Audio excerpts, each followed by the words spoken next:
For 2025 to be a successful season for Mike Elko, the Aggies got to win 9 football games.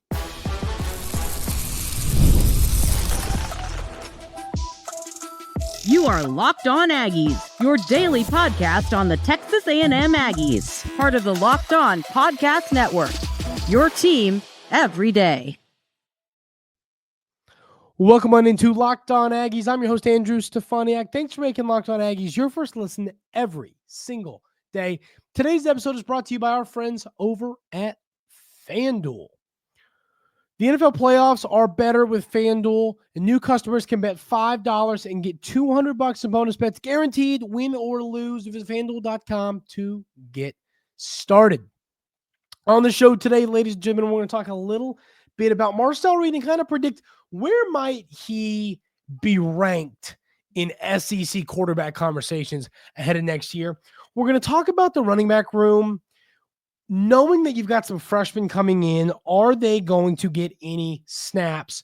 But we're going to kick the show off talking a little bit about what it's going to take for 2025 to be considered a successful year, a successful season for Mike Elko and the Texas A&M football program. So quickly to me, I think that we have to look at this.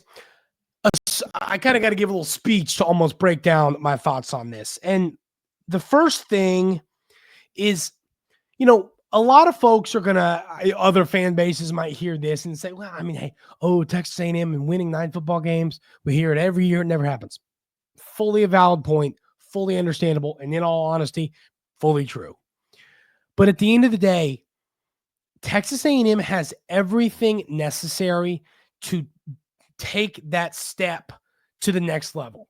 I think you could consider Texas A&M a year in and year out pretty darn good football team in the SEC, but they just can't take that step from pretty darn good to elite.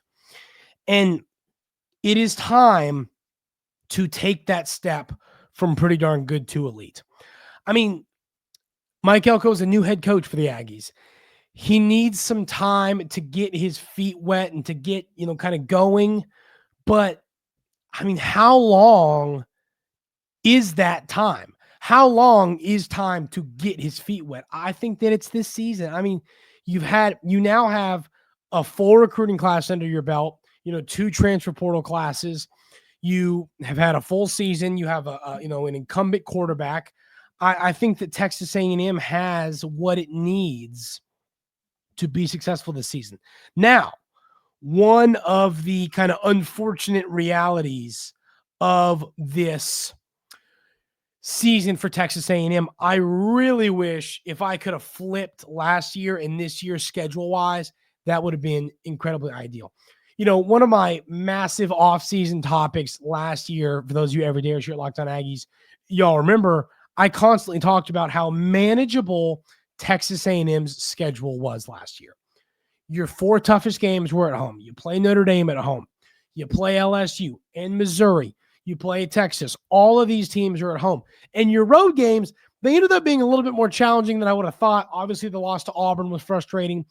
South Carolina proved to be a good football team, and that loss kind of, was, I wouldn't say was expected, but was more understandable after the way they finished the season out.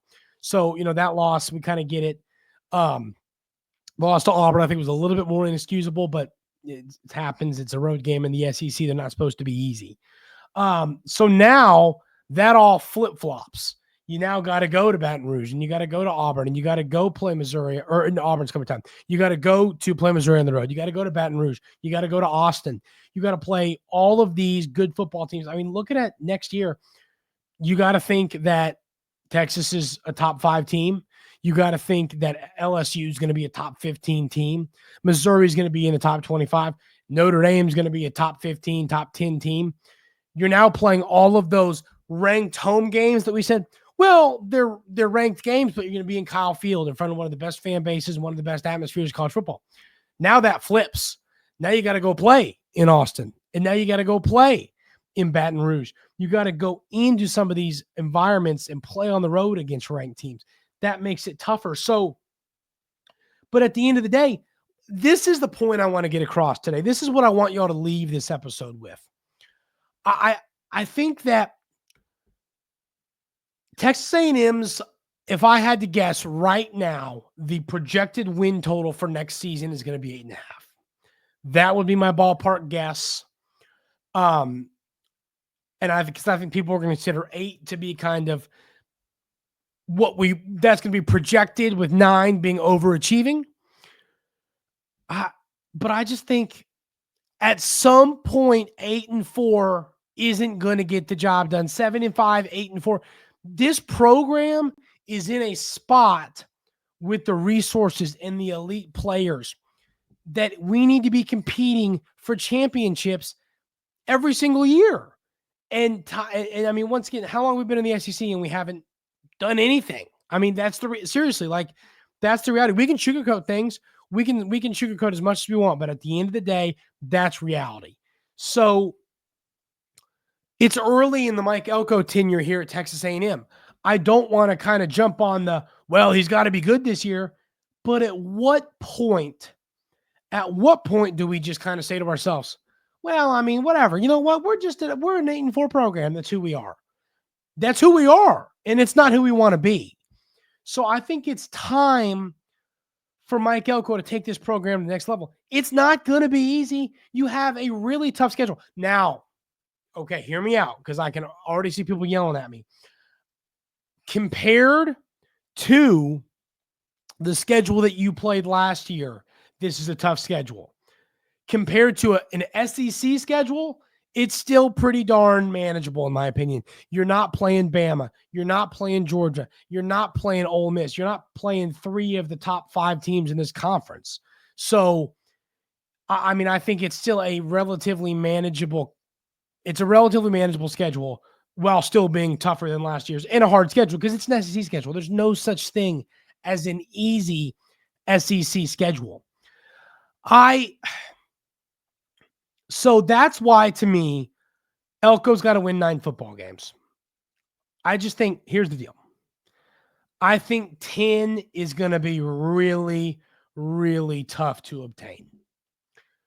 Because that means you can't, fumble at home with Auburn and South Carolina, who should be pretty darn good football teams this year.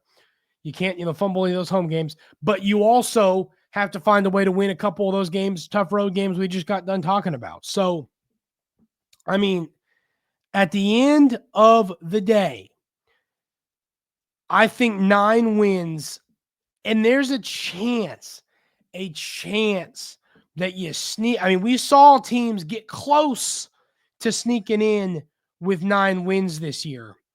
So I think that's reality. If the Aggies are able to win 9 games, you have a chance to sneak into that playoff. It's probably unlikely, but you have a chance. And I mean, you're going to Notre Dame on September 13th. You're going to Arkansas. It's no longer in Jerry's World. You're going to Arkansas, to LSU, to Missouri, to Texas. So you're going to play, I'd say 1, 2, 3, 4 ranked road games for sure. You never know what's going to happen with Arkansas. Maybe they could be okay, but I still don't know if I wouldn't. More than likely, that's probably not going to be a ranked game at that point in the season where you're pretty deep in. Then you're going to play Auburn, Florida, and South Carolina at home, who I think are going to be all top 25 teams. DJ Lagway is that dude. Florida's going to be darn good. I think Auburn's going to be good. It's going to be up to what happens with the Arnold transfer from Oklahoma.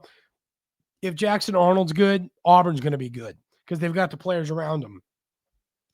We know that South Carolina is going to be good. So there's a chance Notre Dame, Auburn, Florida, LSU, Missouri, South Carolina, and Texas, that you're playing 7 ranked games this year with an outside chance of maybe an Arkansas hopping into the rankings. That's what you're going to be looking at here. So you're playing 7 ranked games this season, and that is going to be brutal, absolutely brutal. But I still think you have to find a way to win 9 football games for it to be considered a successful season. Just the reality. We win 8 football games, I'm upset because this program is good enough to be better than it has been over the last decade, and it hasn't been. And it's time for that change to be made. So I guess the point I want to get across today is people are going to predict probably Texas A&M to go 8-4. That's my guess, is people are going to predict Texas A&M to go 8-4. That's not going to make me happy. Texas A&M needs to find a way to win 9 football games for this to be a successful season for Mike Elko. It's not going to be easy, but if we want to take our program from a good program to an elite program, it's what you have to do.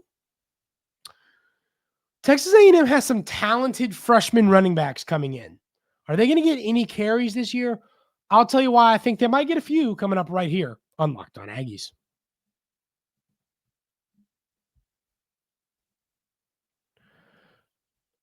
But first, I want to tell you about our friends over at Rocket Money. Did Rocket Money help you find any subscriptions you forgot about or that you were paying for twice? That definitely happened to me. I had a few subscriptions that I didn't even realize I was still paying for, and Rocket Money made it so easy to track them all down. It's like having a personal assistant for your finances. Rocket Money is a personal finance app that helps find and cancel your unwanted subscriptions, monitors your spending, and helps lower your bills so you can grow your savings. It brings everything together in one place, whether it's subscriptions, your spending habits, or even the goals you want to hit this year.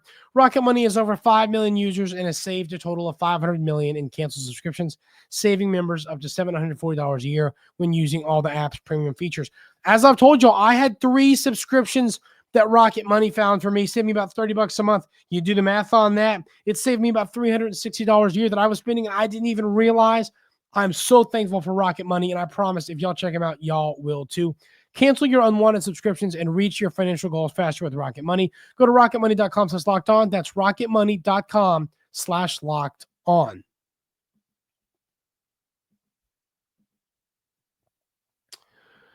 So Texas A&M has a really talented running back room heading into next season. To me, I think the running back room is likely I'd say it's the most talented room on this roster right now. I mean, really, is better than the offensive line. I think the receivers are pretty darn good, but I'm probably going to take this running back room. It's better than your quarterback room. It's better than your defensive line, linebackers, safeties, corners. I think this is the best room on the roster because I think that Le'Veon Moss is potentially the best running back in the SEC. And I still think Ruben Owens, coming off that injury, is going to take this step to the next level. So that is why I'm a believer in this running back room being dominant. Now, what's going to be interesting is if any of these freshmen are going to get some carries. To me, I have a bold opinion here. And y'all might not like it, and I get it, but I'm going to tell you my thoughts on this. I'm anti-Amari Daniels. I think we've seen what we need to see from him. He's had a couple great seasons. He's had some great plays. He's done some good things. But I think, frankly, that Le'Veon Moss and Ruben Owens are better, and I think that I'd rather, in my third and fourth string running back, see Jamarion Morrow and DeAndre Tiger Ryden play over Amari Daniels. I just don't. He's a good player, but why not see what you have upside-wise with Jamarion Morrow and DeAndre Ryden? That's what I think makes the most sense for the future of this running back room. Looking at the future, I mean, we don't know how much longer you're going to have. If Ruben Owens and Le'Veon Moss both have great seasons, maybe they're both going to the NFL. And then I think at that point, it's Jamarion Morrow and DeAndre Ryden time. Knowing that you have, Morrow, who's more the breakaway speed guy, and DeAndre Ryden, he can break away, but he's that power run through your running back. They're both talented in every aspect of the game, running backs, but I still take Ryden as more of the run through somebody's face, as Marshawn Lynch would say, type running back. So how many carries outside of Moss and Owens are there to go around? And that's kind of what's going to be interesting. I mean, we know that Moss is going to get a lot of carries. We know that Owens is going to get a lot of carries. What will be interesting to me will be looking at Moss and Owens. What will that split look like? heading into last season before the injury that we saw Reuben Owens suffer before the season, that kind of cost him pretty much the whole season.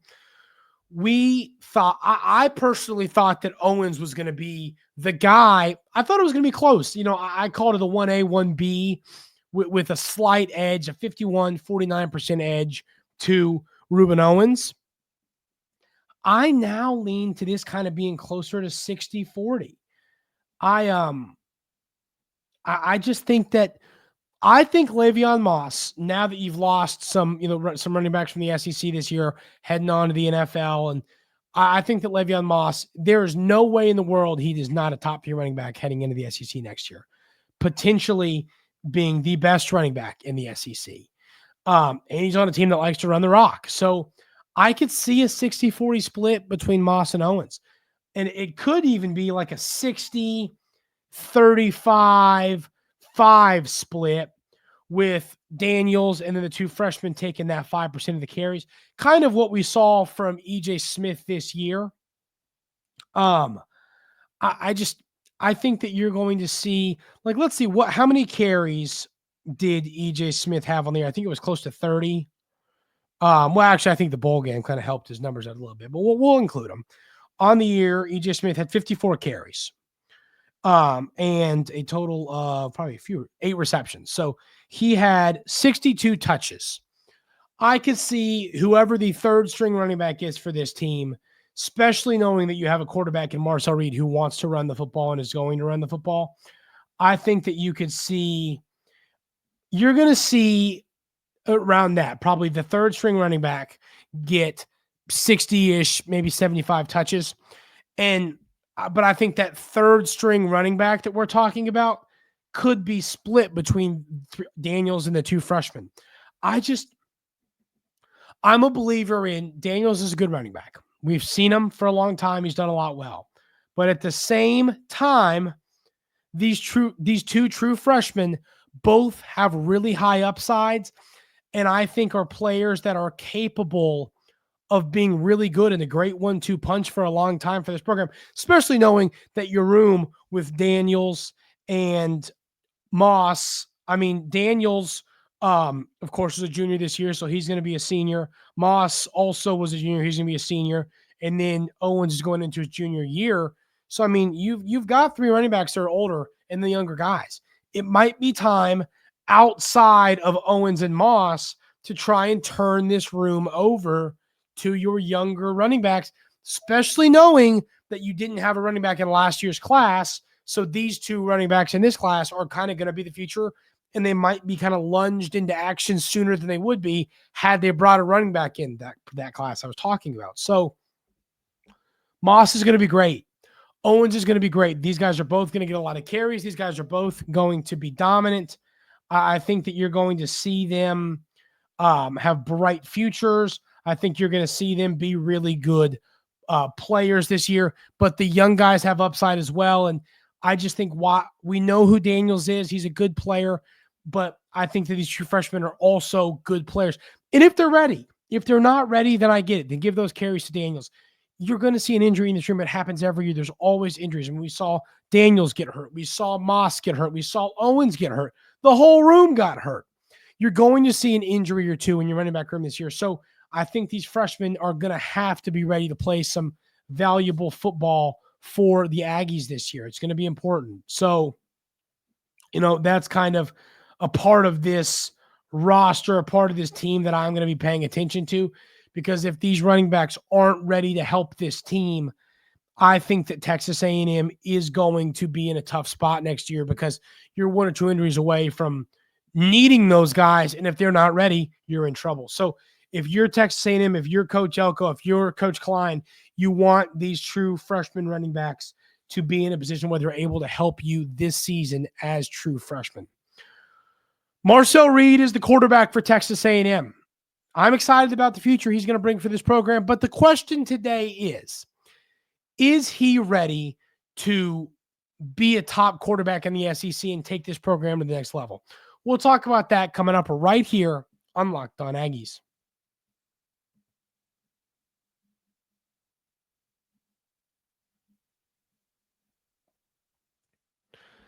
Texas A&M quarterback Marcel Reed, to me, is a player that I don't think he's getting due credit for the upside he possesses. I think Marcel Reed is a guy that will, I mean, I could see him being a top 8 quarterback in the SEC this season, and it's going to be interesting. And I think that's regardless of who comes in, who's going to be a starter. I don't believe that every starting quarterback in the league is decided. You have to assume that what's going to happen with Texas is going to be Manning, and Georgia, Tennessee, they got their guy. What I'm saying is there's a lot of teams that I think still have some stuff to figure out quarterback wise. There's also some teams that already have their guy, but that's going to be the interesting part of this offseason in the SEC. Is I think there's a lot of SEC quarterback battles, but also just kind of who's going to be the guy in the portal. So Marcel Reed, I think that a lot of coaches would look at Marcel Reed as a quarterback that they consider a top half quarterback in this league, which of course with 16 teams now is 8 teams. I could see Marcel Reed being a top 8 quarterback in this league. Knowing what college football is now, these quarterbacks who have the ability to run the football often succeed. That's just the reality. They just often succeed at a high level. And that's who Marcel Reed is.